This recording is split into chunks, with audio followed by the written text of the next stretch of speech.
One of the best ways to get your podcast out into the world is to have a dedicated website. So in this video, I'm going to show you the easiest and quickest ways to create your own professional looking podcast website, and I'll explain why you need one to grow. Here we go.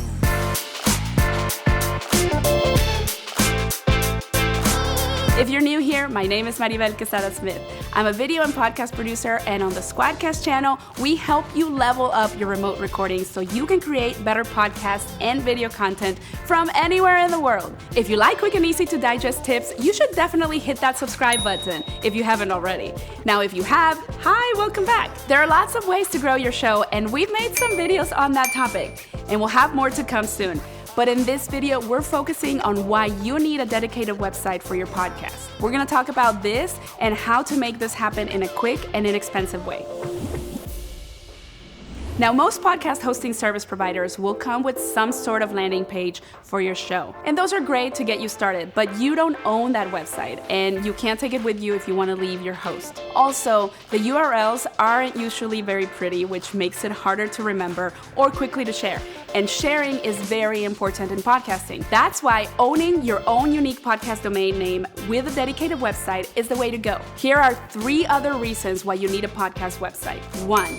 SEO. Some of the following website builders will afford you better SEO benefits than others. Keep in mind, it's always better to own your traffic, so pointing listeners to a landing page that's hosted by your podcast hosting site isn't the best way to gain traffic, but it's not the worst. You can always embed your podcasting hosting site's player on your own website, which is a pretty good way to go, and you can always expand from there with custom players like fusebox.fm. Basically, your goal should be that when someone Googles your podcast name, your podcast shows up in the first search result. And when someone Googles your name, your podcast should be followed up pretty close by. Reason number 2, listening platform options. The more people you send to your website to listen to your podcast, the higher you will rank in Google search.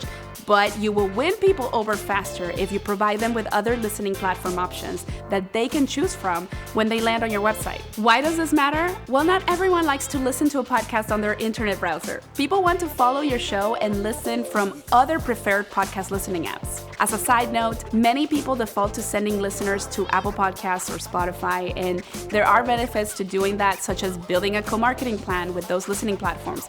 But for the most part, when you're sending people to yourpodcast.com, that is the best way to share your show, and that's why we make it easy to follow our show in those apps from our website. Reason number 3, accessibility and transcripts.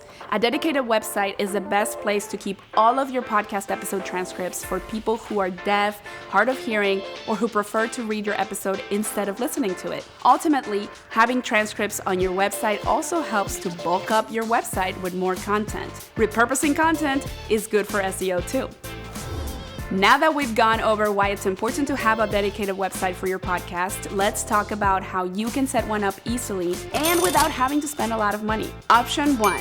Use a dedicated podcast website builder service like podpage.com or podcastpage.io. These websites offer templates and easy solutions to bring in your RSS feed. They also make it incredibly easy to have a professional looking site without any coding knowledge. And because they are specifically designed for podcasts, the layouts make it easy for your listeners to follow, subscribe, listen, or support your podcast. They even come with a voicemail feature that your audience can use to leave you messages. And guess what else? You can add a number of listening platforms for your growing audience to choose from. So this first option is great for independent podcasters who don't have a designer on their team or a lot of time to spend on creating a website. But if you have a specific look or brand identity already built and you need a more customized look that won't run your bank account dry, that's when you can go with option number 2. Build your own website on a template service like Squarespace or Wix and embed your hosting site's podcast player there.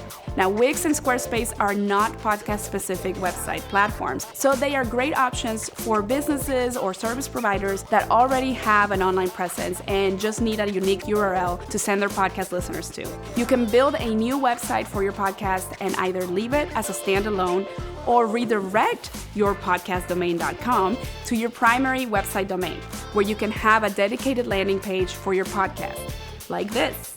If neither of these options appeal to you, at the very least, you should have a universal link to your podcast. You can use a service like Podlink or Chartable, which creates a unique landing page for your podcast with the option to listen right there or play the podcast in the listener's preferred platform. Podlink is free and easy to use. Chartable is also easy to use and has a free tier.